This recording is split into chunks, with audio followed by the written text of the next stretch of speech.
Football Podcast. Touchdown Rams! Recovered by the Chargers. Touchdown UCLA! With USC great and NFL stud, Frostee Rucker. The Trojans back in front. And LAFB founder Ryan Dyrud on the Bleav Podcast Network and LAFBnetwork.com. This is your destination for Los Angeles football. What is up, Los Angeles, San Diego, Orange County, Santa Barbara, wherever you are in the Southland, the country, the nation, the world, and welcome to the LA Football Show. I'm your host, Ryan Dyrud. As always, thank you for tuning in. We are live every Friday at 5 on AM, the mightier 1090, or you can find us anywhere you listen to podcasts, Apple, Spotify, TuneIn, Google Play, anywhere you listen, we are. We're also on YouTube. Just search LAFB Network. You can find all of our podcasts that we host on the LA Football Network, as well as this one right here, right there. So we are on the LA Football Network, LAFBnetwork.com, and the Bleav Podcast Network. We're everywhere. The LA Football Show is everywhere. We couldn't be more psyched to be with you on this fine Friday evening. Excited football is back. The NFL season kicked off last night with the Buccaneers and Cowboys. And now we get Rams and Chargers. The Chargers travel to Washington to face the football team on Sunday morning, 10 a.m. kickoff time here in the Southland. And the Rams host the Bears for the fourth time in 4 years, but for the first time in front of fans in the regular season at SoFi Stadium. It's going to be a good one. I'm going to be joined by Joey Christopoulos of Bleav in Bears to break that game down. We are going to get into it. So have a lot of fun. The Bruins, UCLA on a bye this week. Huge win last week over LSU. If you missed my breakdown, my excitement over that, head to the LA Football Network. Look for our show that we aired just a few days ago as we get into that. USC, big one over San Jose State to get the season going. Some kinks to work out, but still a win nonetheless, 30-7. And they play Stanford this week at the bottom of the hour. USC starting linebacker Ralen Goforth is going to join me to talk about that upcoming game and what we can expect from this Trojans defense this season. So before we get into the preview with the Rams, the LA Football Show brought to you by betonline.ag. They got some good stuff for you with the NFL coming back. They have online's biggest $500,000 NFL mega contest and the world's largest 200,000 NFL survivor contest. It's all open right now at betonline.ag. So head to the website with your mobile device or desktop. You're going to receive a 100% welcome bonus. That means when you sign up, whatever deposit you put in, you get 100% of that back or on top of it. So you put in 50, you're going to get 50 as well. So all of a sudden your deposit's $100. So make sure to head to betonline.ag today. Bet on all your favorite sports, but especially football. NFL football's back. That's where the money's at. Good luck this weekend. But like I said, Joey Christopoulos with Bleav in Bears is joining me right now as we're going to preview this Rams-Bears game. All right, Rams fans, as I mentioned in the intro, joined by my good friend. We had him on last year, a wealth of knowledge about the Chicago Bears. We're going to have a lot of fun breaking this game down. He hosts the Bleav in Bears podcast on the Bleav Podcast Network. Joey Christopoulos, what's up, man? How you doing? Ryan, great to see you, man. Great to be back together. It's the 4th annual Bears-Rams festival. They're basically in the same division now, right? Yeah, we're doing it every year. We're in division now. Super excited to be on the pod, man. It's a real bummer that Frostee's ducking me this time, but that's okay. That's not a big deal. He's scared about this Bears-Rams matchup. But no, man, for real, I'm happy to cut it up with you and happy to be on the pod today. I love it. Yeah. Frostee will be back. He'll probably hit you. He'll probably watch this and hit you up in the DMs or something. So he's like, I'm not ducking you, but yeah, the 4th installment, crazy. It feels like this is a division game now. I don't know how we face each other every single year. If I'm not mistaken, Rams are 2-1 over the last 3. So this could be the tie up for the Bears or the commanding lead for the Rams. But real quick, I got to say, I'm loving all the swag you're repping. You got whose jersey is that you're wearing? Oh, I got my Khalil Mack going today. Okay. They all training camp long. He wasn't on the injured list. They put him on the injured list today. So, that means Bears season is ready to rock and roll. So rocking the Khalil Mack jersey today. And yeah, it's interesting. This is the 4th one. And I don't know if this would be necessarily like a successful movie franchise, these Bears-Rams games. The first couple have been pretty ugly. But I felt like last year things changed a little bit. I mean, your offense really got after us in a pretty intense way, and now you guys got a better quarterback in the mix.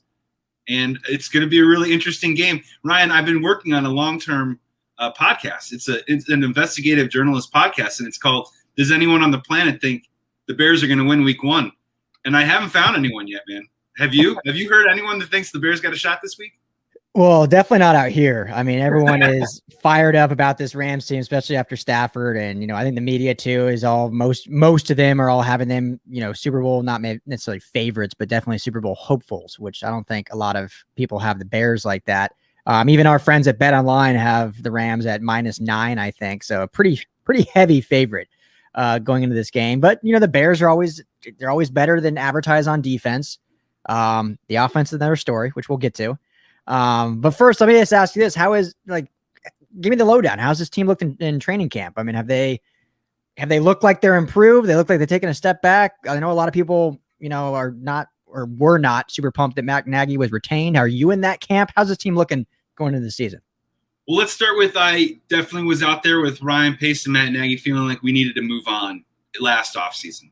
And then the organization came out and said that wasn't going to happen. I can't change that. I can only scream at the sun for so long before you move on and kind of wrap your head around this is what we got and let's see what we can do moving forward.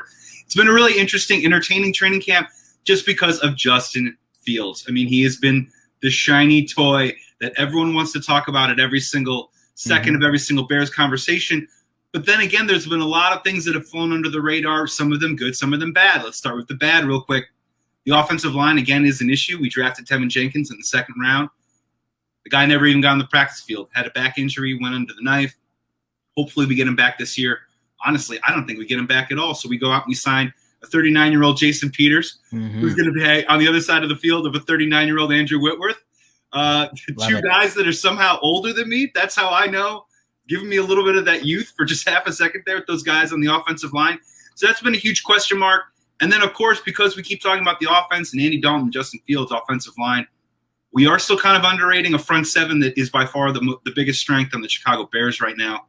And that is the unit that I'm looking at right now that really needs to show up on Sunday. If I know anything about Sean McVay over the last couple of years, I see a lot of quick step, a lot of quick throws, get the ball out, go sideline to sideline, make us tackle you guys. Work on our tackling fundamentals need to be on point Sunday. If that doesn't happen, it could be a long game, and Sean McVay could really slice and dice with his new toy, Matthew Stafford. So, the Bears, about a 500 team. No one thinks they're going to win week 1, which is so ironic because there's so much hope and optimism right now with this Justin Fields situation. But if you ask a Bears fan, Justin Fields, he's going to be great. What about week 1? Forget week 1. So it feels a little bit like that right now. So I think there is a world where we can surprise some people in a lot of these games this year, maybe even possibly week 1. But it is a little bit of a wait and see. And in terms of Andy Dalton, no one knows what to expect at all. I mean, that is a mystery box upon itself. And conversely, I want to throw this back to you towards the Rams. I want to hear a little bit about your thoughts on Matthew Stafford. The last time we talked, and I know you were a Jared Goff supporter, you were a Jared Goff fan. They moved on from him. Now we bring in a guy like Matthew Stafford. He's from my backyard, the NFC North. I know a little bit about Matthew Stafford. What's been your take on him throughout training camp? Are you buying the hype? And do you think he can have – meet these lofty expectations that everyone's put on him for this season? Yeah. From what I saw in training camp, being there a lot of days, I think he can meet expectations. I mean, I know there's the detractors that talk about, no playoff wins, having, giving up late game interceptions, having Megatron. That's like the big one. Everyone says oh, we had Megatron. Couldn't do anything with that. Okay. Still really had no running game. Still didn't have, great defenses or offensive line. Like it's a full team, But that seems to be the one everyone likes to bring up. But when you watch this guy play, and like you mentioned, I was a Goff supporter in the sense that I thought there were things he could do well, could be utilized to a certain extent. After 4 seasons, McVay decided that he couldn't do what he wanted, so he wanted to move on, which I fully support as well. And to me, Matthew Stafford is 100% an upgrade, like definitely an upgrade over Jared Goff, just what he does. You just watch the ball pop out of his hands, and you can see it. Like you can just watch 2 passes, and you're like, oh yeah. That's a better quarterback. Yeah. So seeing him sling it out to Deshaun Jackson, Tutu Atwell, seeing, Robert Woods and Cooper Kupp over the middle, seeing the tight ends and Tyler Higbee and this new shiny toy they have in Jacob Harris being able to jump up and go get it. Like this to me is the best complete offense and team for that matter with the defense too that Stafford's ever played for. Now, people could talk about how, well, that not be the best receiver he's ever played with when you have Megatron, but the core from 1 through 5, by far, I think it's the best he's ever had. His offensive line has improved when you have a stalwart like Andrew Whitworth, albeit his 39-year-old age, like you said, but still very, very good, still in great shape. So the expectations are high and they should be high. And I think they can meet those expectations because of what they've shown on the field. No losing seasons for Sean McVay thus far. And when you upgrade the best position or the most important position in football, you should be better than you were the year before without losing a lot. So I think they have the high expectations because they should, and I think they can meet them. Yeah, he's going to have a fantastic season. My only probably 2 caveats are, and you mentioned one of them. One is he does have a tendency to, and this could be just playing from the Lions over the years, but as a Bears fan in week 1, I'm still trying to anticipate this. Second, third quarter, he is going to throw some sort of dumb sidearm sling, force it in there. I can make this play. I can make this play and make a mistake. He's got 24 career interceptions, I believe, in 21 career games against the Bears. We do think that he's going to make a turnover at some point. Overall, for the whole season, I mean, yeah, this is really one of those scenarios where, we could be hitting each other up in the middle of October and being like Matthew Stafford, MVP. Like he literally could have those type of numbers. How do you feel real quick about his overall health? He had that fractured back a couple seasons ago. Last year he dealt with, torn ligaments in his thumb that actually he played through, maybe to his own detriment. You can't always predict the health of an NFL player, but is that in the back of your mind a little bit of just hoping that he can stay upright all year? I think so. I think the way the Rams do things too, historically, since McVay's been there, they've been a very healthy team. They've been kind of beat up a little bit this this training camp and preseason, which is kind of rare considering how little they have the starters don't play all in preseason and how well they maintain through practices, but a little banged up. Stafford had this, I don't even know if you heard, but he had a scare in like the second week of training camp, hitting his thumb on a helmet. Was okay. Literally practiced the very next day, slang it like 35 times in that practice. So obviously he was fine. But McVay immediately forced all linemen to wear the soft padded shells on the helmets, and that couldn't happen again. So, but to answer your question, I feel very confident just because of the way the Rams do things, the way that they organize activities throughout the week so that guys are fresh and always feeling good going into game week. And, you can't predict what happens in a game, but a lot of injuries happen. Not necessarily the guy gets injured in practice, but it's because of the wear and tear from practice that a small fluke thing happens in a game where they get injured, where I think the Rams maintain a really healthy environment throughout the week that then they're really fresh and prepared for the game. So I see there's no reason why he can't go 17 games and actually be healthy for all of them. I mean, that's the hope, obviously. So, but I feel confident that he could. I'm just like, I'm looking at your mindset right now, and I'm just so jealous, man. I mean, I've been in those seasons before, and you guys went to the Super Bowl a couple years ago, so you know what it's like, where you have the team that you need, to do big things this year, and all you got to do is stay upright, stay healthy, and just take care of what you need to take care of, and you guys are going to be right there. I'm not in that particular luxury right now at the Chicago Bears team. A lot of times in the pods that we've been doing recently, it's all about kind of wrapping our heads around what they hope that they do or what they need to work towards and what they need to solidify and stabilize to become an upper echelon football team. And I see it in your eyes right now, Ryan. You got that great confidence. And you know what? And the Rams, I mean, in your opinion right now, is there a team in the NFC that scares you as a Rams fan? I mean, I know you may be looking at those 49ers matchups, but is it the Packers? Is it anyone? Or is it you guys are in the mindset of we are the team to beat in the NFC? Yeah, that's a fun question because obviously the Buccaneers who played tonight, first game of the season, Super Bowl champs. Yeah. And I've talked about them a lot, and I don't want to I don't want to sound like a hater, but they're not a team that scares me. I know they rolled through the playoffs, but they're obviously now going to be more succinct, having a whole offseason together. They returned all 22 starters. So they're still going to be a very good football team. Absolutely. Probably a great football team, but something about it just doesn't scare me. I don't know why. I'm more scared of the entire NFC West because you got to play the Niners twice, the Seahawks twice, the Cardinals twice, who I know McVay's 8-0 against, but they still have a formidable team on paper. They have probably the worst coach in the division, so we'll see how that translates. But your buddy's careful. Yeah, I know. Yeah, he's not here, so I can say it all I want. But yeah, the Packers, A-Rod's back, so obviously they're going to be good and exciting. But yeah, I think no team really does scare me. The biggest scare for me is the division games because historically McVay's been bad against the Niners. They're pretty split against the Seahawks. And then, like I said, they're great against the Cardinals. But that's what it's going to come down to is those three teams against the Rams of who actually wins the division or is a 7 seed or whatnot. So, because once in the playoffs, all bets are off, right? I mean, we've seen the Bears win games when they're 8-8 in the playoffs. So, yeah, no, and we thank the Cardinals kindly for absolutely submarining their playoff hopes last year to help us sneak in. Yeah, you're bringing up an interesting point about the Buccaneers, and they're the kind of team. I was having this conversation last night. We were doing our Bears Rams preview on Bleav in Bears with former Bears defensive end Corey Wooten talking it up. And it was one of those things where the Buccaneers, I'm with you, man. They don't scare you, but what I think that they do very, very well, and this is something that I wish the Bears would actually try and do in week 1, is they seem to do that stuff where they go, hey, it's not going to be very flashy. And in fact, it might even look like we're replicating. We're just doing the same thing over and over again. But I was talking to Corey about it. There's something about what I think the Buccaneers do is they just say, hey, you know what? This is what we're doing. You're going to know that we're doing it, and we're still going to do it on you anyways. And there's something really kind of demoralizing about that. We're going to hand the ball to Leonard Fournette. We're going to run play action with Tom Brady. He's going to slice you apart. Everyone knows that it's going to happen, and yet they still execute on you on top of that. And that's something that I wish the Bears would do week 1 is no one thinks that the Bears can win against the Rams this weekend, right? So the first inclination would be for Matt Nagy needs to pull some sort of rabbit out of his hat or do some sort of trick or something like that. And I'm actually probably going the other way.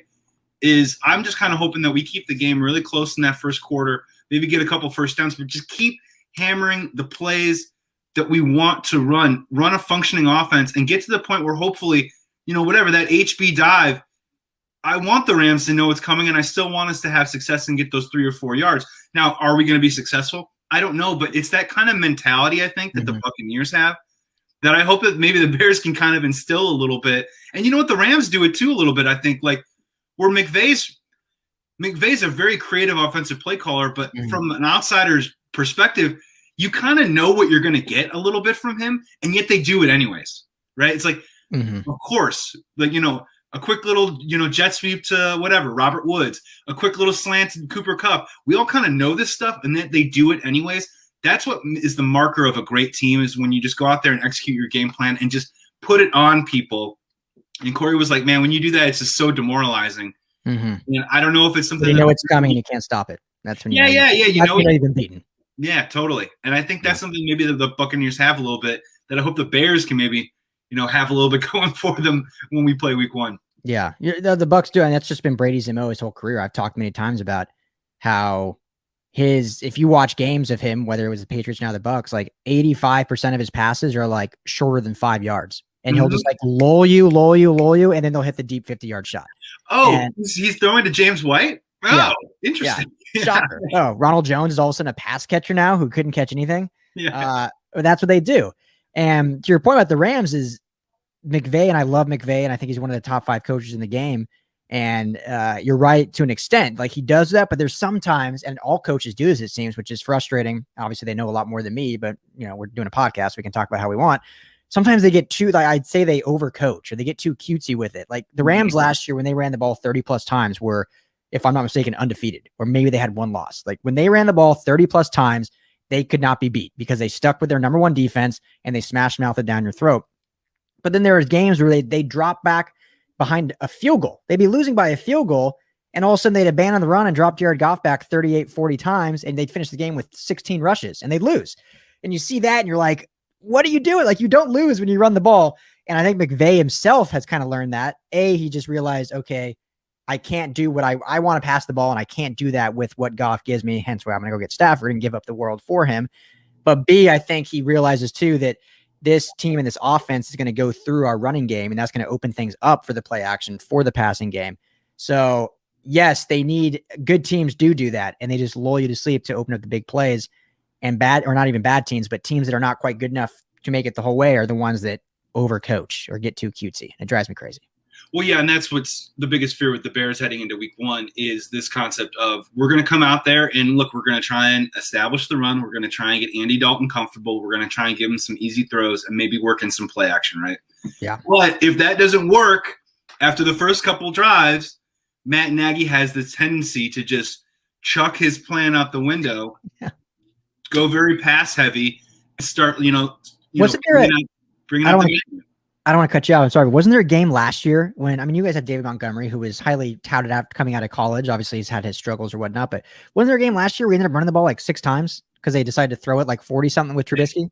Well, okay. So there was that many games? Yeah, there was a Saints game when he only ran it. I think it was like 6 or 7 times. And then there was another game where David Montgomery had an 85-yard touchdown on the first drive on his second touch. And he only got it maybe about 7 or 8 more times in the game. And it really just drives us nuts. And I don't want to compare Matt Nagy to Sean McVay because Sean McVay actually has had true success in the NFL, and I Bleav his offense has worked. But the problem with Matt Nagy is a little bit about what we're talking about is they just kind of walk into the game. Maybe he walks in the game a little oblivious sometimes to taking the temperature of the room, if you will, of what the game calls for in that moment. And playing situational football instead of maybe, just dialing up the Rolodex of some sort of play that he loves based on some sort of look that he thinks he's going to get and how he's going to get patted on the back afterwards when it works out instead of just saying, hey, this is what this calls for right now. This is what my team needs right now, this type of play, not some sort of, tight end, you know what I mean? Like he's been running tight ends out of the backfield. He'll run like, a bubble screen on 3rd and 2, all that kinds of stuff. And it gets a little silly. And I think that's a little bit about the modern NFL right now is we're talking about guys like McVay and Nagy. There's other coaches out there, Cliff Kingsbury, for example, who just think that they can outsmart a situation instead of maybe embracing what the situation calls for. Yeah. Everyone wants to be the next Andy Reid, but even Andy Reid didn't win a Super Bowl till he had Mahomes, Tyreek Hill, and Travis Kelce, 3 of the best in offense. Like sometimes you need to just do what the defense gives you and not try to get all cutesy with it. But 2 questions for you, Joey. And let's stick with the offense. We brought up Montgomery already. What's the expectations for Montgomery this year? Because again, when he was coming out of college, I will always remember this. I'm sure Bears fans do too. There was a clip when he was playing. I can't remember who he was playing. But it was like a Fox Sports game. We're covering it, and they were talking about David Montgomery and like, all right, if you put these running backs together, that equals Montgomery. And it was like Saquon Barkley, Le'Veon Bell. Yeah. It was like all these like potential Hall of Famers. And so then the hype was real. But he fell it's like the 4th round. Am I right? 4th round is where they got him? Correct. Yeah. So I was shocked by that, but fell to that.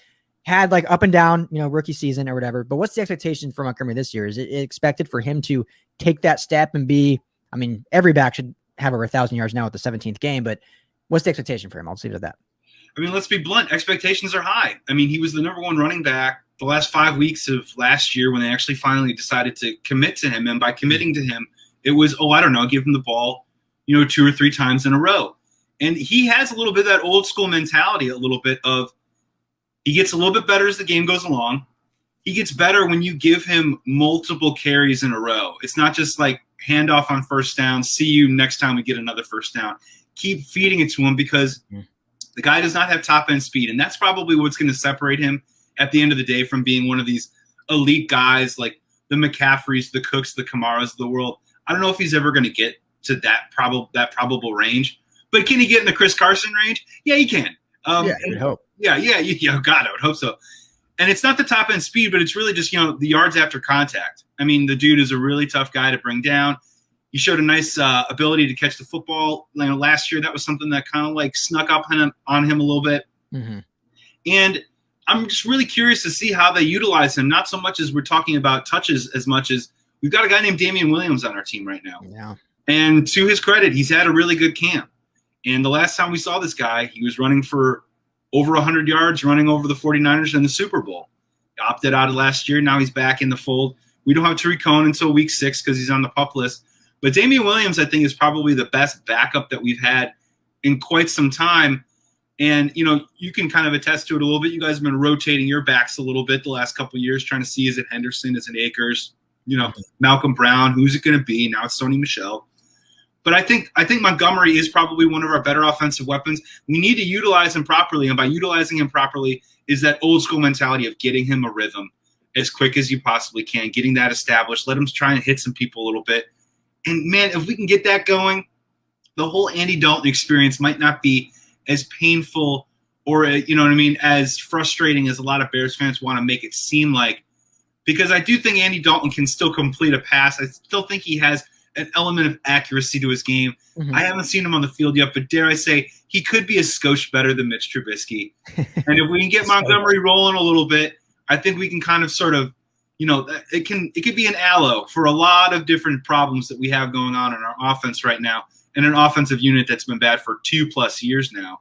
Yeah. On the other side, for you guys, is it going to be Sony Michel week 1, or is it going to be Henderson until Michel gets into the mix? What do you see for that unit? So, McVay has said all along, well, not really all along, once Akers got hurt, he's said that Darrell Henderson's their number one guy, unquestioned starter. Mm-hmm. Now, that doesn't mean he's getting 25 carries a game, but he is the starting back, and Sony Michel will be worked in along with Jake Funk, who they love out of Maryland, their 7th-round pick this year. But I love the Sony Michel trade. It's always covering the Rams is fun because they're always in the news for something. They're not shy to like, hey, we want this guy. Let's go get him. We don't care what we have to give up. F them picks, as all the memes are with Les Snead. But he adds an element to the offense that's different than what Darrell Henderson does. As versatility.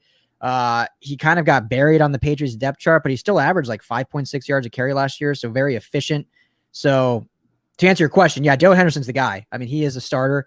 In my humble opinion, I think Joe Henderson works better as a more change of pace, a complementary back. I don't think he's a true David Montgomery type of back. I think he's hey, give this guy 10 to 15 carries, give him 3 to 4 catches out of the backfield.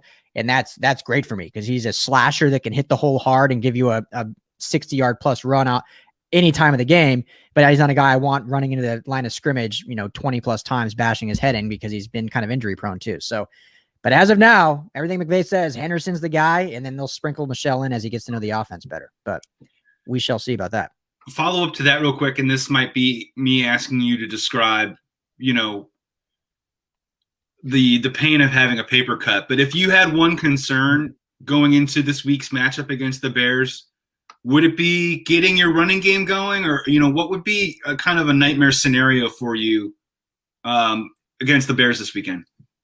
Well, my biggest concern is just continuity and like succinctness, if that makes sense. So we haven't seen this offense play together because they don't play in preseason. No, I mean, I saw them in camp, obviously going against their own defenses, and they played a little bit against the Cowboys in that joint practice.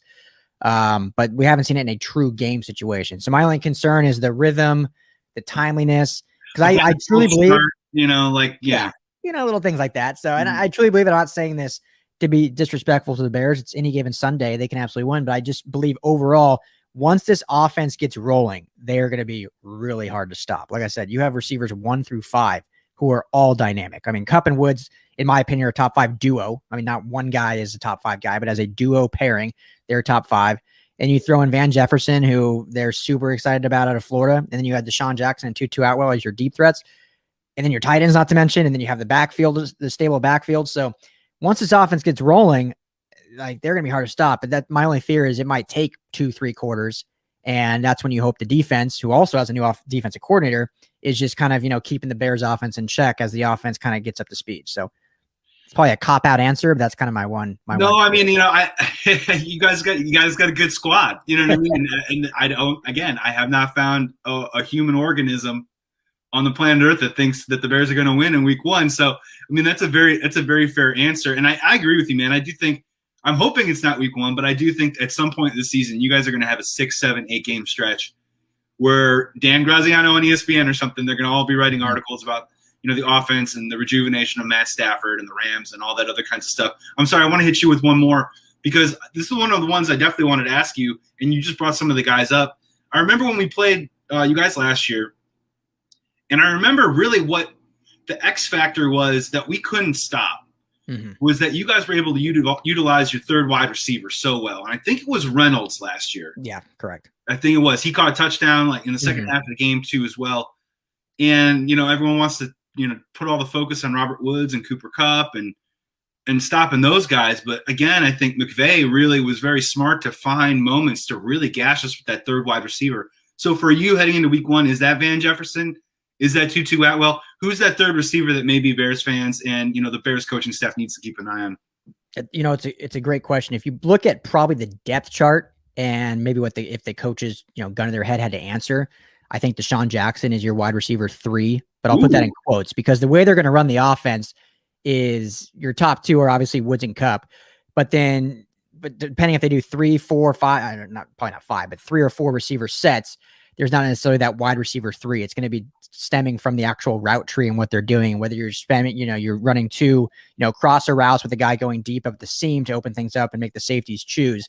So it's more of a progression for Stafford as opposed to, it's more of a progression like right to left as opposed to wide receiver 1, 2, 3 kind of thing. Yeah. But if you like on paper, it's probably Deshaun Jackson. He had a great camp. Again, with him, it's just staying healthy and this Rams team that they're going to do everything they can to get him out there every week, make sure he's getting his, 2 to 3, at least 2 to 3 touches, but for sure, having, 20 to 25 plays a game. But Van Jefferson's a guy too, that is more in the term of wide receiver 3, probably the wide receiver 3 and the type of routes he's going to run and the type of ability he has and the type of what he's going to do to the defense. But yeah, on paper, it's probably Deshaun Jackson just because of how good of a camp he had and the veteran label, if that makes sense.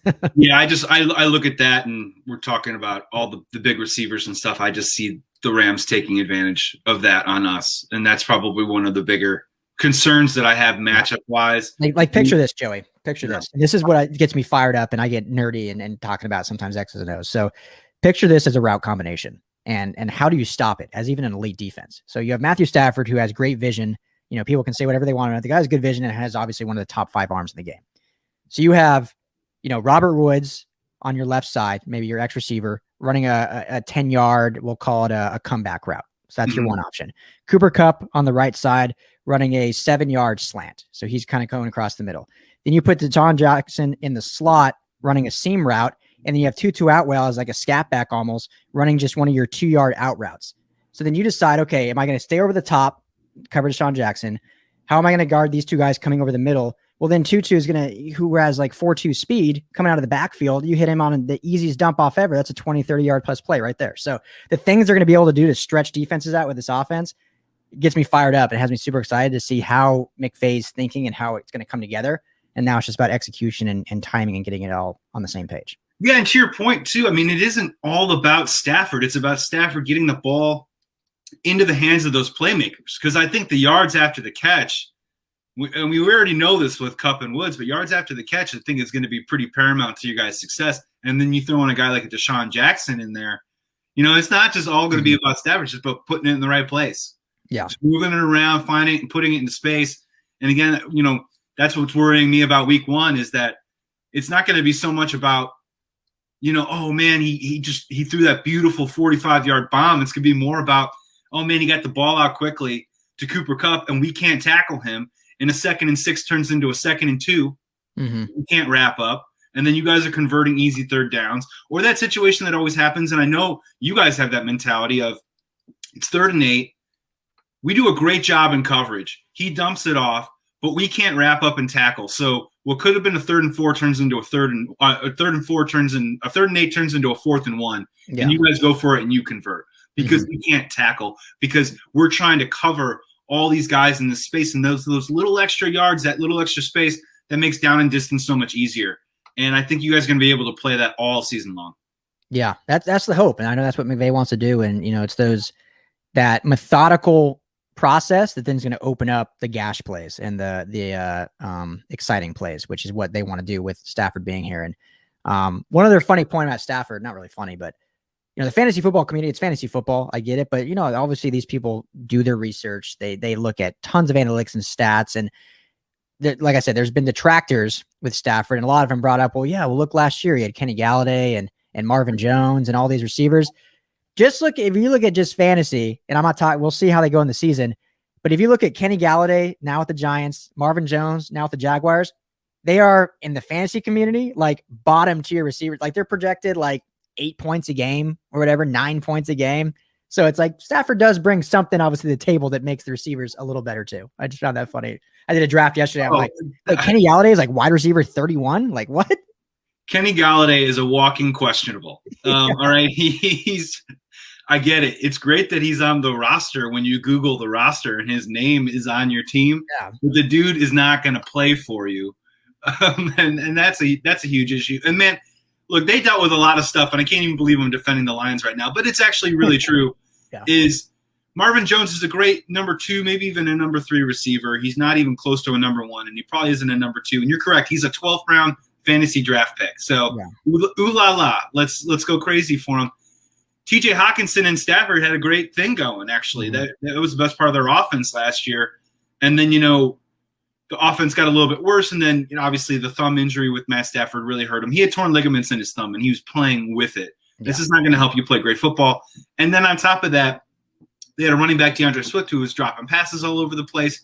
I mean, when you come from that kind of dysfunction, I think it's really easy to separate the player from the situation. And I think that's another huge reason why people are so excited for Stafford. Not just on a new team, but on the Rams with Sean McVay. Yeah. Yeah. So before we get into like score predictions and stuff, we mentioned it a little in the beginning, but I got to at least ask you more succinctly about Justin Fields and the quarterback. So yes, obviously Andy Dalton's starting for at least a half or whatever they've said. In your summation, your opinion from what you've read, heard, seen, because we don't focus a ton on the Bears. Did Andy Dalton win the job, or is it more of a coach being old school and forcing Andy Dalton to lose the job? Because you hear some people and it's like Justin Fields night and day better, but then you hear other people like, well, he's still a rookie. Like he needs time. He does make mistakes. Andy Dalton's just the more sure thing. What's your opinion on it? So I'll give you my opinion in a second. First, I'll just tell you what's been reported in Chicago circles thus far in terms of strictly just training camp. Mm-hmm. In terms of training camp, the way that it has been described is that Justin Fields has had a very good training camp. He hasn't blown Andy Dalton out of the water. And part of that is two things. One, Justin Fields is a bit of a rookie. He comes from Ohio State where he's got to learn play call. He's got to learn to take stuff up, snap under center.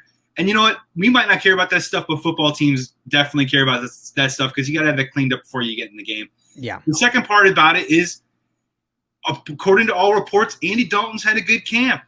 They've said from several reporters that if Andy Dalton was in camp last year with Nick Foles and Trubisky and they were all competing together, that it wouldn't even be close and Andy Dalton would become the starter.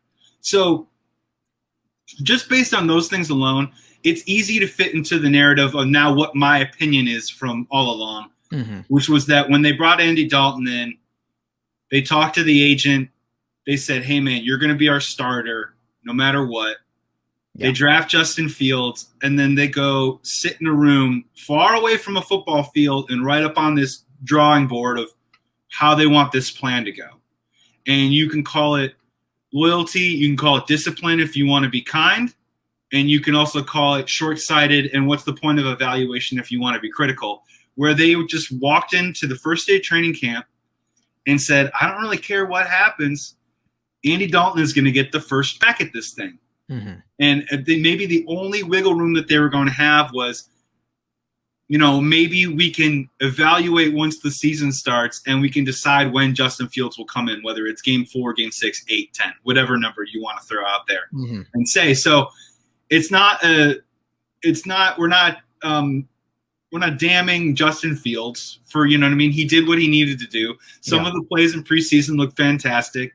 Very excited about the player. Very excited about the person, too, as well. This is something new to Chicago's fan base and quarterbacks. I'm just really intrigued by the person behind the guy who's running a 4.40 and can throw the ball 70 yards down the field. He's got all the upside in the world. We're super excited for him, but just at the end of the day, I think we got to roll with Andy Dalton. And here's my final point on it. Mm-hmm. If you're Matt Nagy, Andy Dalton's on your roster. Nothing you can do about it. You'd rather do Andy Dalton first and move on to Justin Fields than you would want to do Justin Fields first and for some reason, based on play, go to Andy Dalton. Mm-hmm. That would look way, way, way worse. And obviously, optics-wise, Matt Nagy could be on the hot seat this year. So that's just kind of my general opinion and the reports we've been hearing out of camp of it's Andy Dalton's job right now, and I'm with you, man. We're counting. It could be a throw. It could be a quarter. It could be a half. It could be a game. It could be games. But eventually Justin Fields will be coming in. And I'll tell you something right now. I don't know if you've heard this. Don't be surprised if you see Justin Fields in this game for a couple of snaps. Yeah. Do not be surprised if that happens. There you go. Matt Nagy's been known to do that, actually. So, it reminds me of the Chargers last year, who we also cover. on this show. Yeah. You know, with Justin Herbert coming in and Tyrod Taylor was the unquestioned starter all through camp, going into the season. And then, you know, so if you need the Chargers doctor's number to come in and pierce the lung of Andy Dalton, let us know. You'll be at SoFi. Same stadium. But the thing I always say to fans too, I could find a fight club or something and throw Andy Dalton in that before I want him getting punctured in the lungs. Okay, smart. Probably a safer bet. But the thing I always say, and sometimes coaches are wrong, like they're going to be wrong sometimes, but there's a lot more that goes into a quarterback decision or competition or yada, yada, yada than just what you see in a preseason game playing against the most vanilla defenses out there. Like defenses show you nothing in preseason. It's very vanilla. Usually it's not even starters. So there's, you know, obviously they see him in practice every day, but the bigger thing too is, you know, in the meetings and whiteboard work and learning play calls and formations and this and what they can do outside of just what we see in preseason. So not saying that Justin Fields didn't do enough, but I think a lot of fans will freak out when they're like, look, we did in preseason, look at that play. And it's sometimes the coaches are wrong. And yeah, that does translate. Hence Justin Herbert, who then in week 2 carved up Kansas City and became the unquestioned starter. And everyone's like, well, why wasn't he the starter all along? But sometimes you see things in practice where they're not quite getting yet, and you want more time before you throw them to the Wolves, because we've seen other quarterbacks get thrown to the Wolves and it ruins their career. So it's a hard arc to predict, but I think it's safe to say it won't be too long before we see Justin Fields. And I think it's very fair to make the argument that I think there is value, you know, even if the Bears get their heads kicked in this weekend, I think there is value in Justin Fields watching Andy Dalton and what you're talking about, some of those smaller detailed moments, right? Like if Andy Dalton can get his offensive line lined up, you know, if he can get the checks organized, if he can find a certain way, you know, I don't know how much audibling we're going to be doing, but I think there's certain pre-snap stuff that Justin Fields can kind of learn from Andy Dalton a little bit, because again, as what we saw in the preseason, he messed up a slide protection. And when he hiked the ball, he got his helmet ripped off. I don't know if you saw that, but he got hit so hard, the helmet popped off. Oh, yeah. Laid out. You know, that's basically him calling a slide protection and then him not accounting for it because he didn't realize that he was going to leave a guy free. Yeah. You know, and that's the kind of stuff where I guess normal NFL fans might not quite pick up on that right away. I'm trying to learn a little bit more and try and pick up on that myself, because it helps answer a lot of questions as to why Justin Fields just isn't starting right now. Not to say that he can't do it, but I think there is some value that can be learned in the next couple of weeks, that once he does hit the field, maybe that will give him an advantage to hit the ground running a little bit more. And when he does, he can play for the next 15 years. We put the Rams week 1, Bengals week 2, Dalton revenge game. Ooh, Dalton. Oh boy. Cincinnati doesn't know what's going to hit him. They play the Browns in Cleveland week 3, tough matchup. And then week 4 against the Lions at home. I think that's the official start the Justin Fields clock watch, because I imagine that's probably when we will see him on the field. Yeah, and it's probably not the worst thing either to make him have his first NFL game against Aaron Donald and Jalen Ramsey. That's probably went into the thought process too. Like, let's just wait until we can face a less formidable foe to throw this guy in. Well, and get some tape too. I mean, how interesting would it be to go into install next week and go through practice and stuff, looking at the tape of what a player like you mentioned, Aaron Donald or Jalen Ramsey, is going to do to you, because especially with Aaron Donald, he is the cream of the crop. He is the elite of the elite. So if you want to glom any sort of detail, or maybe just look at what Andy tried to do in certain moments to maybe keep him off of his back, or what we're going to try and do to hopefully maybe chip and help and whatever we do with our tight ends, I think it'd be really instructive for Justin Fields moving forward. And again, I don't think the Bears are supposed to win the Super Bowl this year. No one's calling that right now. Yeah. And I think expectations are really more about the progression of Fields, maybe more than the progression of success that we want to have just in this season. Yeah, and that was very true with the Chargers last year too, with Justin Herbert. So it all comes you plan for the future when you're not expected to do the whole Super Bowl thing. So let's end with this, Joey. Give me your, and I'll do mine after. In order for the Bears to upset, who is the most important player on this roster for this game? And then give me your score prediction. Doesn't mean it has to be an upset, but then give me your actual score prediction. Ooh, okay. Who is the most important? Or the most integral to an upset? And there's some obvious ones, but I mean, we just brought up Aaron Donald, so I don't know if I want to throw in like our right guard, Cody Whitehair. I don't know if that's a really sexy, I don't know if that's like the sexiest call in the world. But you know what? Okay, here's one. A guy who you're familiar with, I'm going to throw out Robert Quinn. Mm-hmm. And here's my vibe. And I was trying to wrap my head around this last night. And the narrative for me, for the Bears to win this game, is that NBC is pissed off. Like, it is the second quarter and it's like 0-0. I mean, we're just trading drives here and there. And my hope or my narrative would be that the Rams are going to kind of put some drives together, but you guys are going to be happy kicking field goals early because you know that our offense is no good. So you're not going to necessarily feel that pressure to maybe go for it on fourth down or do anything super aggressive. So it's going to be like 6-0, maybe 6-3, somewhere in there. And I'm hoping and I'm banking on somewhere at the end of that first half, early second half, Stafford makes a mistake. And we can flip the field a little bit and get a short yardage situation to get a touchdown and then kind of maybe work it through there. And that starts with that front seven, because we can talk about how bad the Bears offensive line is. We could talk about Andy Dalton. We could talk about, does David Montgomery get his touches? We can talk about Allen Robinson versus Jalen Ramsey. We can do all that stuff. Mm-hmm. But the secret that people aren't talking about enough is by far our strongest unit on the entire Chicago Bears is our front seven with Robert Quinn, Eddie Goldman, Akeem Hicks, a guy named Khalil Mack, and Roquan Smith. So I'm looking at that guy, Robert Quinn, who used to be on the Rams. Mm-hmm. Got a huge bag with the Bears, only had 2 sacks last year. Everyone's kind of looking at him being like, put up or shut up, or you're going to be labeled a bust. I just need him to have an impactful game, because if he does, then I think Hicks has an impactful game. And if he does, I think Khalil Mack has an impactful game. And if he does, I think Matt Stafford maybe doesn't feel the most comfortable out there. Maybe we turn this Rams offense maybe a little bit more one-dimensional than you guys would prefer week one, because you guys can't run the ball the way that you would want to. So I'm a little out of the box, but this is the guy that I think a lot of Bears fans are looking at this year to step up. And week one would be a great time to do it. If the Bears want to win, I'm looking at a guy like him to really step up and make it happen. How about you? I mean, I don't know if you have an X factor, but who's like the one guy that you're really excited to watch, and who do you think is going to have a huge week against the Bears? Well, the one I'm most, I guess, concerned / needs to have a good game is the center, Brian Allen. I don't know how close you've paid attention to this situation with the Rams, but Austin Corbett was heralded the center from the draft all the way until week 2 of training camp, when all of a sudden they flipped the script and Brian Allen's in to start. They slide Corbett back over to guard where he played last year. So a lot of uneasiness among Rams Nation with this decision. And obviously it's the guy that, calls the protections. He's a very important role in that. He's the guy that snaps the ball to Stafford. So he touches the ball the most on the team besides the quarterback. And then he's going to have to block this great front seven, which you just talked about. So he's the guy that I'm watching it. If he has a horrible game, A, that gives life to the Bears, and B, that raises a lot of concerns for this 2021 season for the Rams, who are all in on the Super Bowl. But if they don't have the center, they need to do it. There's going to be a lot of angry fans and a lot of question marks about what they do moving forward. So I think he's going to be okay. I think the coaching staff, I trust them and they feel really confident in him.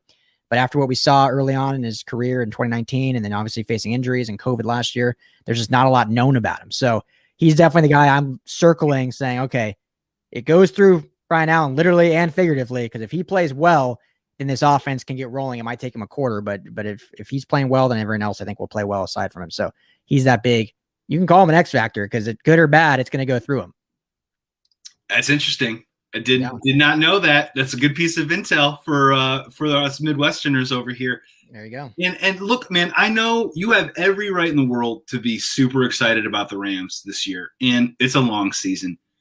Are we sort of talking ourselves into Bears-Rams 4 as it's always been, just a weird slobber knocker of maybe kind of an ugly game, and 1 or 2 plays that find their way into the end zone might be the victor in week 1? Is that possible? Yeah, you're not wrong. I mean, other than that 2019 game, they have all been pretty not sexy. They've been kind of ugly. I think, and no disrespect to you, but I think the Rams they're going to come out swinging in this one, show off their firepower. Like I said, it might take a quarter, but by the time the second half hits, I think the offense will be rolling. The defense is going to be dominant. They may not be number 1 in the league again this year, but they're going to be top 5 still, with Raheem Morris basically keeping all of Brandon Staley's schemes, just throwing in a few wrinkles. They're not like relearning anything. He had a great quote last week. I don't know if you saw it, but basically said, I'm paraphrasing now, but why would I come in and force 11 guys to learn something new when I can come in and have one guy learn something new. So he was basically saying, I'm going to teach myself what they did last year instead of teaching them what I want to do. I'll take what they did and then throw in some wrinkles. So defenses, I don't think going to skip a beat. If I'm throwing a score at it, I think it's gonna be like 35-10. I think it's gonna be a blowout. I think they'll hit that 9-point cover. Oh man, I'm gonna see some points at SoFi. And look, here's my thing, and I guess this is probably where I'm leaning. I did talk with Corey last night. We did, to be very honest and very clear, we did wrap our heads around the Bears shocking the world in winning Week 1. But at the same time, there's a lot of stuff, and you just brought it up. The Rams defense got better in the second half of games last year. If you pull up the stats in terms of points allowed per quarter, I think they were top 3 or top 4 in that third and fourth quarter. So put them together in the second half, I think they allowed the least amount of points in the second half among any NFL team last year. And if you look at the Bears, I think they scored 2.8 points a game in the third quarter of games. Dead last, Ryan. Dead last. So as much as I want to see maybe that slobber knocker, and maybe I think definitely if I can put my predictions out there, I do think at the half, I think it's going to be low scoring. And I do think it's probably going to maybe be a little bit closer than everyone wants to think, maybe like a 10-6, something along those lines. But again, especially in the NFL, sometimes what these things happen is when talent, as the game goes on, the talent kind of separates a little bit. And I do kind of worry that, you guys come out, and if you guys get up by 10 points, 13 points, it really could start to kind of get to that point where, the Bears are going to have to do some stuff that they're not comfortable with offensively, and you guys keep scoring. And I could see a scenario where that score gets to that kind of amount. And look, man, I'm prepared. Let me tell you this. I'm mentally prepared to either get my doors blown off or see a close football game. So this game's not going to shatter me. It's Week 1. And the funnest part about the first 2 weeks of the NFL season is how hardcore we're all going to overreact to everything. Of course, yeah. You know what I mean? So I think you've been doing this a long time, man. I love what you do. You're a super professional. I don't think you're going to buy into all that stuff either. I'm trying not to do that either. And they're going to roll the football out, and let's see what happens. It's going to be interesting litmus test for both teams right off the bat. Yeah. I love the overreaction, because even if the Rams don't lose, even if they win, but they win by like a touchdown, Rams Twitter is going to melt down, just being like, well, we did all this to get Stafford. We barely were able to move the football. It's like, everyone settle down. Well, so wait, what do you think? What do you think happens? What do you think happens if they lose? I mean, like, I think they're going to be fine, but people are going to melt their faces off if they lose. Like, there's going to be a complete and utter meltdown, and the blame pie is going to go all around. All of a sudden, McVay is going to be on the hot seat, even though he's never had a losing season. My final one for you is, what's more likely? We can't watch the game, right? But if the Bears win on Sunday, Monday morning, Rams Twitter, are they blaming McVay or Stafford more? Which do you think? McVay. Because McVay is the reason why Stafford's here. It wasn't even Les Snead or Stan Kroenke. McVay was the driving force behind bringing Stafford. So if Stafford fails, it's because McVay. I mean, it's McVay's fault, essentially. Like, they'll be mad at Stafford, obviously, but they'll say, McVay, what are you doing? Interesting, because I think that's probably the same for the Bears, where no matter what happens, the Bears lose on Sunday. I think Monday morning we're probably talking more about Matt Nagy than we are about Andy Dalton, and Andy Dalton maybe could throw 4 interceptions in that game. You know what I mean? We don't know. Because the blame will be, well, why wasn't Justin Fields playing? Right. And, if you got this big idea to play Andy Dalton, why aren't you ready to why aren't you ready to go out there and be successful? So that's interesting. Yeah. And I love Rams Twitter. I know met a ton of awesome people, but it's funny to see the polarization, I'll say, from ups and downs of McVay. Like, the guy literally has never had a losing season, and yet there's some people that sometimes after a week want this guy gone. I'm like, you guys don't remember the St. Louis years, apparently, before he came back to LA. You don't remember the Fisher years, the Steve Spagnuolo years. Like, all of a sudden now it's like they should be winning a Super Bowl every year, which obviously every fan beats wants, but the level of success is probably top 3 in the NFL over the last 5-6 years. So, or 4 years, I guess. But this is the zeitgeist of the times, man. Everyone's down to throw rocks at the king these days. I'm not even saying McVay is the king, but you know what I mean? Like, I don't think and this is probably a conversation for another pod at another time, but I think if ever now in the modern time, I think we have a hard time appreciating talent, greatness, and people that succeed. I think we have a hard time appreciating that probably more than ever, where it's ingested as those things. Okay, he is smart, he is talented. Ingestion, and then spit out criticism, or well, he's not that good. You know what I mean? That kind of stuff. So yeah, which is kind of tough. And meanwhile, a 44-year-old is about to take snaps under center for a defending Super Bowl champion tonight to kick off week 1. You know what I mean? Yeah, crazy, dude. It's insane. So, did you give your prediction though? What was your prediction? I said 35-10. Oh man. So I wrap my head around a 20-16 Bears victory. But if I'm being honest with myself, I'm probably thinking it's somewhere along the lines of 27-16 Rams. And you know what? That swing is really just going to depend on whether Stafford gives us that gift that he's given Bears fans over and over again, which is that turnover. He can play an amazing game, but he can have that one dumb pass that really can kind of be a jolt for the opposition. And a lot of times that's been for the Chicago Bears. I'm just really kind of curious to see whether the colors on the jersey matter, whether Matthew Stafford is going to do that for us or not. But I am hoping for a competitive game. You guys are by far more talented, so I'm just kind of hoping that we can see some building blocks that we can take forward into week 2, because I like our matchup against the Bengals, and then we can be 1-1 and sort of move on. There you go. I like that. So should be either way. We're playing Sunday Night Football prime time at SoFi. Going to be a blast. So Joey Christopoulos, you're the man, dude. I'm pumped. Glad to have you on again. Where can everyone find you at? You can find me on Instagram or Twitter at Joey Sports Guy. I'm hosting Bet on Chicago, which covers all the Chicago sports. And also I do some pop culture stuff. I've been talking, I enjoy doing mental health stuff. So it's a little bit of a variety, a little bit of something for everybody. And then I've been hosting Bleav in Bears with former defensive end, the Chicago Bears, and former Northwestern Wildcat, Corey Wooten. Great guy, super smart, super fun to talk to. He really makes the show so much fun. So I know that obviously we're probably listening to some Rams fans on here too as well. If you're ever interested, come check us out. We're not always talking Chicago sports. We're talking sports in general. And Ryan, man, thank you so much, man. Great to see you, dude.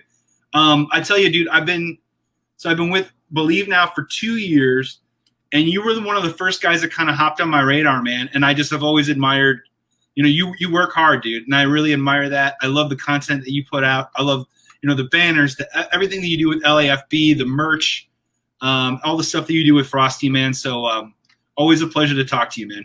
Appreciate that, man. Seriously, it means a lot. So, we're trying, we're grinding, but same goes for you, doing multiple different shows. So, mad respect for you too. And it's always fun to hang out, and we got to link up since we live so close. We got to actually, brother. Yeah, man. Sunday. We'll see.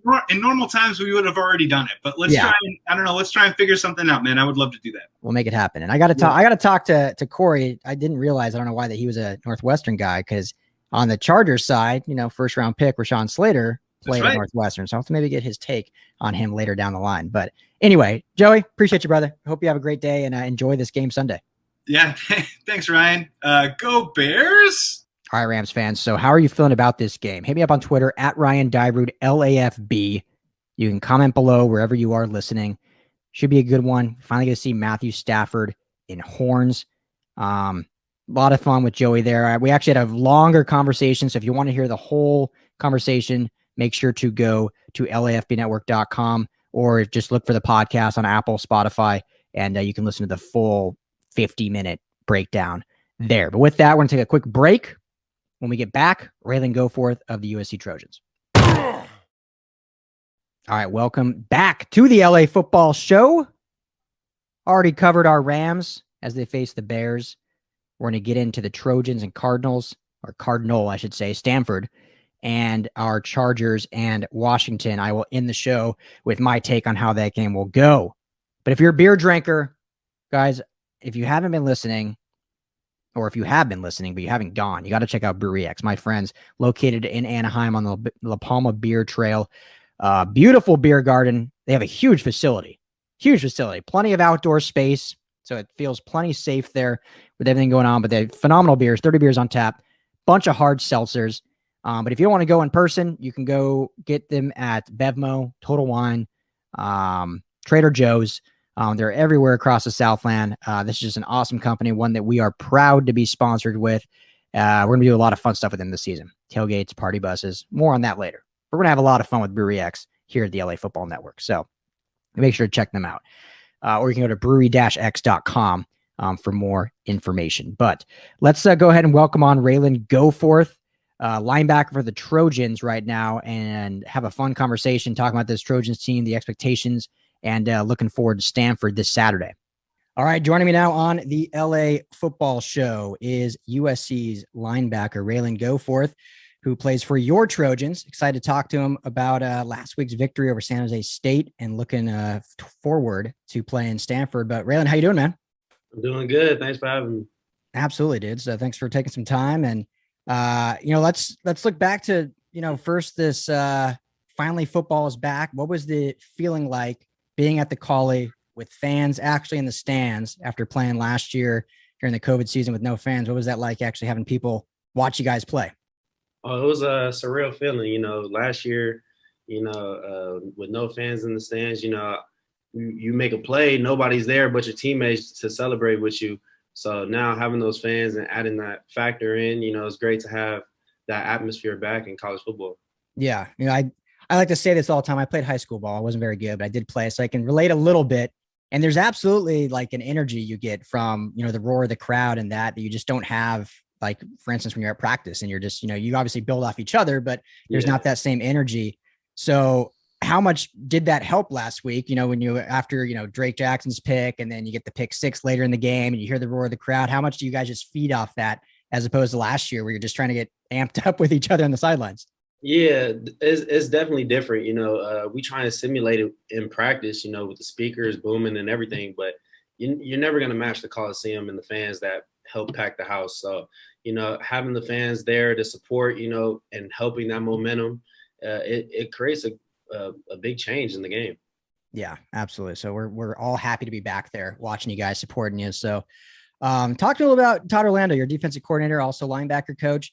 You guys fly to the football, man. I mean, you guys are all over the place. Fast is a word I like to use to describe you. We saw it last week against San Jose State, who, I know it's a Mountain West team, but put up a lot of points last season, put up a lot of points, in week 1 against their opponent, and you guys stifled them. So how has it been playing for Todd Orlando, and what's kind of the mentality he's instilled in you guys for this defense?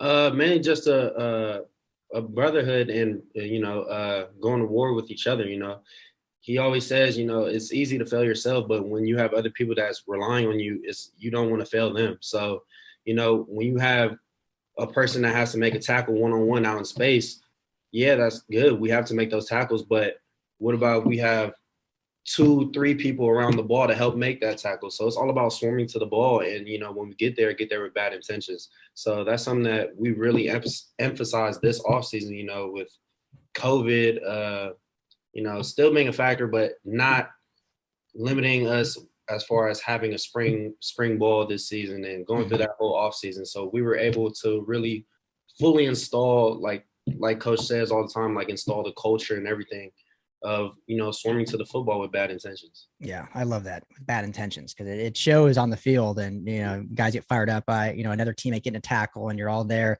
at the point of attack. So, how did you guys feel about your performance? I thought the defense looked fantastic. Like I said, mentioned the turnovers there and limiting, the big plays and the yardage and holding San Jose State to just 7 points. How did you guys feel after the game? Obviously you won, so you got to feel good, but how was the expectation from that game? And then now as you head forward into Pac-12 play with Stanford this week? We feel good, but at the same time, we strive for perfection. So we always look at the film because there were still a lot of plays out there that could have been made. So, we look at the film, we see what needs to be corrected, and then we move forward going on from there. Love it. Yeah. So I want to go back a little bit about your style of game and, have people get to know you a little bit. Correct me if I'm wrong, could be mistaken, but I think you started off as a DB in high school and then moved to linebacker, correct? So as you transitioned to linebacker, who's like a player you kind of molded your game after or looked at after, or was it a multitude of guys you said, I want to play like that combined? Who was a guy that you looked at like, I want to be like him? Well, when I was at safety, I would watch dudes, like my brother, of course, he played at UCLA, the other school, but, I would just watch him and he would give me keys and tips. And then, dudes like, I was a big safety at the time. So I would look at dudes like Sean Taylor, Cam Chancellor, and dudes like those that would be around the box. And then when I got moved to linebacker, I would start watching film on like the Bobby Wagners and people like that, the Luke Kuechly's, just people that I know, are mentally smart and know how to play the game at a high level. So, when I made that transition, it wasn't really a hard transition. The main thing I just wanted to do was be able to bring what I learned at DB from surveying the field, from a wide area, and be able to bring that to the linebacker level. Yeah. So does that allow you, since you do have some of that safety repertoire, to be almost like a quarterback of the defense and kind of play back and even be in coverage if you need to? Yeah, most definitely. The more and more, you're out there, and the more you get to realize, what offenses are trying to do to you, what concepts they want to throw at you, depending on the situations of the game. So that it really helped me tremendously. Yeah, that's great. So you brought him up. I didn't. You brought up the other school. I didn't. So I'll put that on you. Your brother, though, Randall, great career at UCLA, went on to the NFL too, and played some for the Eagles. You were recruited, I think, also you were recruited by a lot of schools, but UCLA being one of them. Obviously, you chose USC. What went into that decision? Was it, hey, I want to be rivals with my brother, or was it just the opportunity that USC and the Trojans brought to you? Mainly just, when I was going through that process, my brother was in my ear about UCLA and stuff, because I grew up, around that atmosphere because of him, so he told me everything about UCLA, everything I needed to know. And, when I went through the process, he, at the end of the day, would tell me, like, it's your decision at the end of the day. So going through that process, and learning everything about all these different types of schools, but at the end of the day, USC is one of a kind. You can't really match USC when it comes to the network opportunities here, the education, match with the football, all at a high level. So, the people I've met here at my time here so far, it's been amazing. I've met tremendous, great people. So, USC is one of a kind that, I can't find anywhere else. Yeah. As you're striving to take back the West. So that's good to hear. And hey, there's a lot of good linebackers that have played at USC too. So I think you're cut from a good cloth there. Didn't also, again, I could be wrong, but didn't you have another brother that went to San Jose State? Yeah. So was he chirping at you at all for this week one matchup? We was talking. Yeah, we was talking last week, 2 weeks, all throughout the offseason. Yeah. Schedule drop. Me and my brother Ryan Goforth. Yeah, he played at San Jose State. He was a linebacker for San Jose State. So I was we was smack talking too throughout the whole game. Yeah. But, yeah. You guys have an incredible football family, man. I mean, kudos to your mom and dad with the genes they passed down. Yeah. We're a big football family. That's great. So well, I'll get you out of here on this, man. Talking to Ralen Goforth, linebacker for your USC Trojans. Stanford this week, they dropped a tough one last week, but I don't know if you knew this. I did some research. One of the oldest rivals of USC is Stanford, dating back to 1905. So a lot of history there. You guys, love playing against each other. You've had some good success as of late. What's kind of the obviously you want to go win the game, so that's an easy answer question, but what's kind of your goals for this game to stifle their offense and shut them down? What's kind of the expectation and goals you guys have against this Cardinal team this Saturday? Mainly just stop the run. We know they're going to come out, try and pound the ball. So we have to, like Coach says, we have to be tough, disciplined, and united. That's one of our big things that we preach day in and day out, because Stanford is a team that's going to make you is going to expose if you're not playing discipline every single snap. So every single snap, we have to do our job and execute at a high level. So, this is a game with a lot of history behind it, and I'm looking forward to it. Yeah, should be a good one at the Coliseum Saturday night at 7:30. I'll be there cheering you guys on, so looking forward to it. So, Ralen, appreciate you, man. Thanks for taking time. I know it's busy with classes and practice and weightlifting and all that, so thanks for taking a few minutes, but stay healthy and best of luck the rest of the season, okay? Yes, sir. Thank you. I like the Trojans odds this week. Stanford, tough loss last week. Very, very odd, uninspired performance. But it's still Stanford. They're still very well coached with David Shaw there. So this will be a big matchup for USC. And I want to see USC come out, get off to a hot start. Last week, first drive looked good, and then the offense just kind of tapered for like 2.5 quarters. Defense looked great all game. But we need to see the offense in this air raid be productive. Because, air raids, everyone has differing opinions about them, but air raid should put up points. I mean, that's what the point of the air raid is. Obviously, any offense, you want to put up points, but the style that the air raid is to put up a lot of points. or a lot of yards at least. And so we haven't seen that dating back to last season. So I don't know if there's some things need to tweak or if there's just some timing stuff off. But hopefully we start to see that start stacking up throughout the year. But overall, I like the Trojans in this game regardless. I just think they're a better football team. And they're one of my favorites in the Pac-12 still. So should be interesting though. But thanks to Ralen for jumping on with us. Hope you enjoyed that. To end the show though, we got to look at this Chargers matchup with Washington.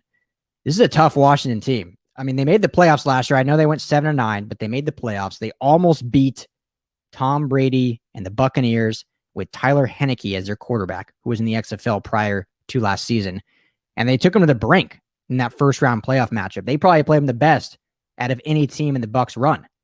Better than, the Saints, better than the Packers, better than the Chiefs. So this Washington football team is no joke.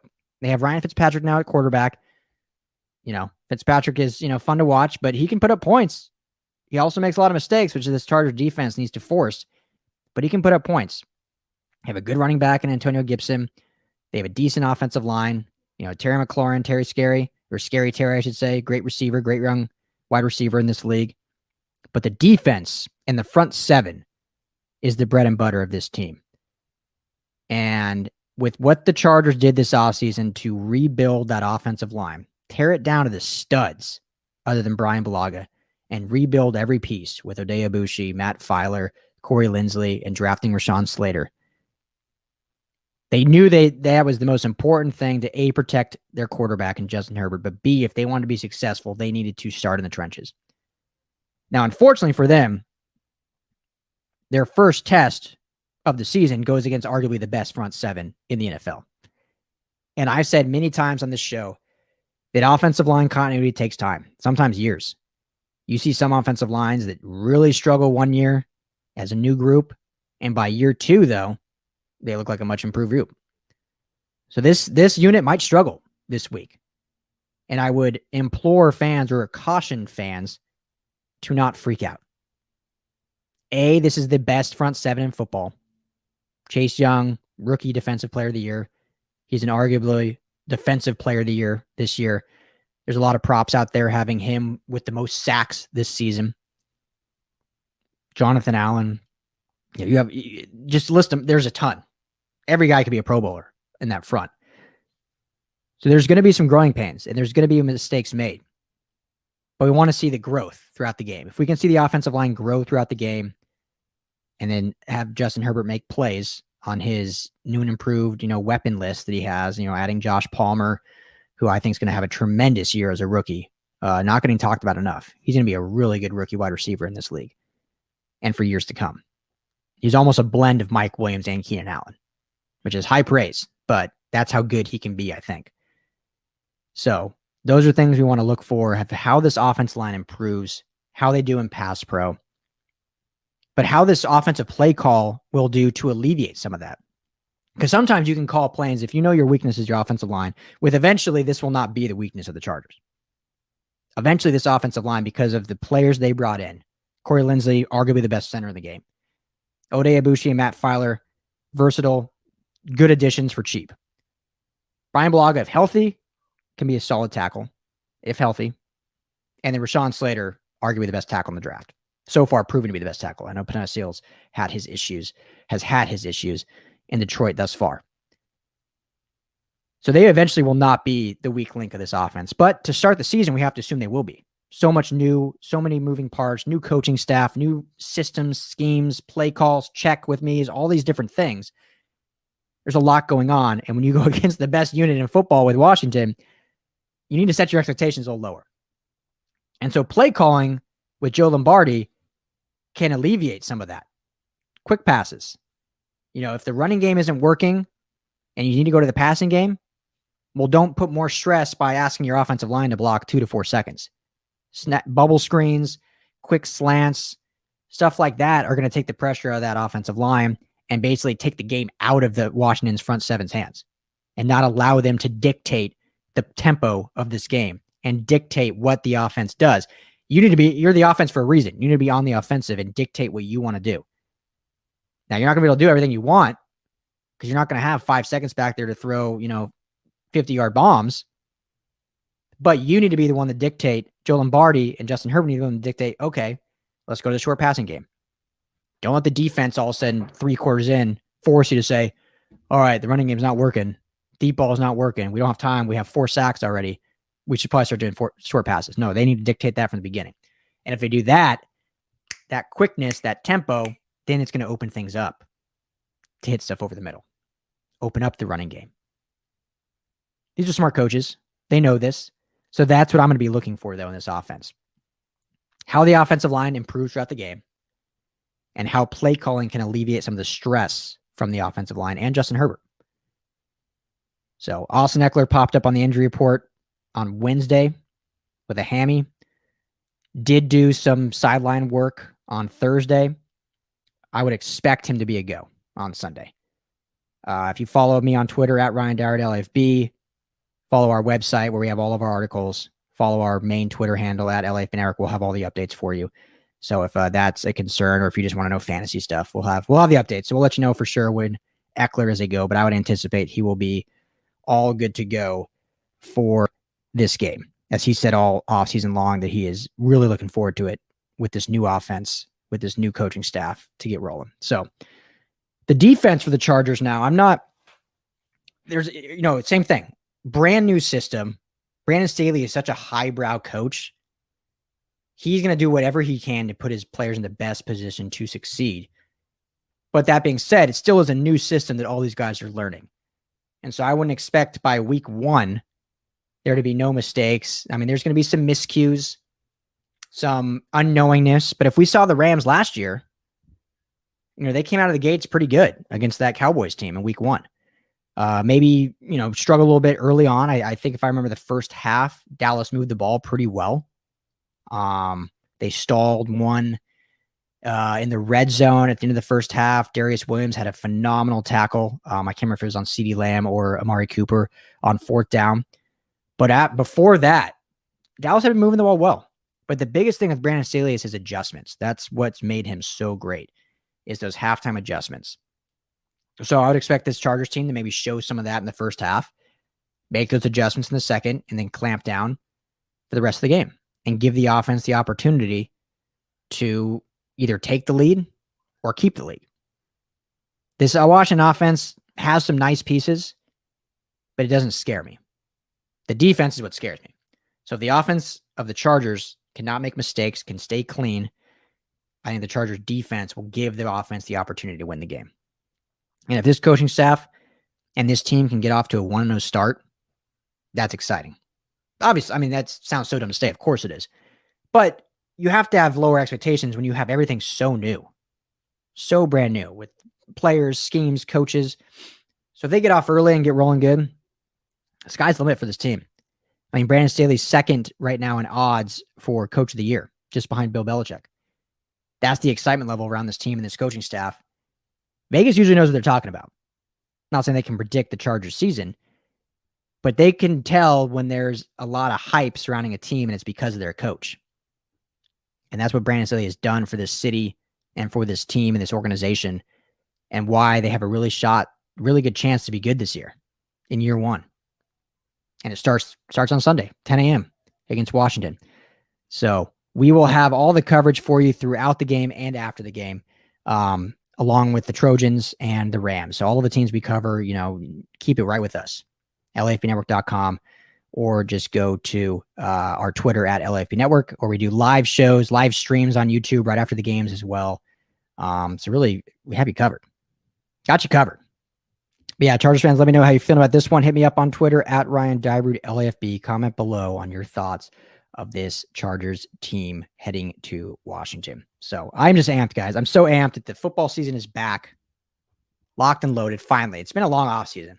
When you do 2 to 3 shows a week covering a sport in the off season, it can get challenging to think of good, interesting times. It's never challenging for me to talk about football, but to talk about interesting things that maybe you would want to listen to can get challenging. I think we did a good job. All of our great people with us. But now it's nice that we have games back. We've had now 2 UCLA games. We had a Trojans game last week, and now the NFL is back this weekend. So, ecstatic. hopefully we'll see a bunch of you guys at SoFi. Like I said at the top of the hour, planning on some good things with Brewery X. Hopefully going to be doing some party buses and tailgates to game. Let me know if that is of interest of you, because it's in the planning stages. And I think we could have a lot of fun meeting up with the fans and, drinking some beers and watching some football. I mean, what better thing is there to do on Saturdays and Sundays? So, but that'll do it for me. This is the LA Football Show. You heard it right here on AM, the Mightier 1090. Make sure to follow us on Instagram, Twitter, Facebook at LAFB Network. Myself is at Ryan Dyrud, LAFB. And like I said, LAFBnetwork.com is where you can find everything you need for LA football. Hope you guys have a blast this weekend watching some live action. We'll talk to you again next week. Hit me up. Anything you need. Peace.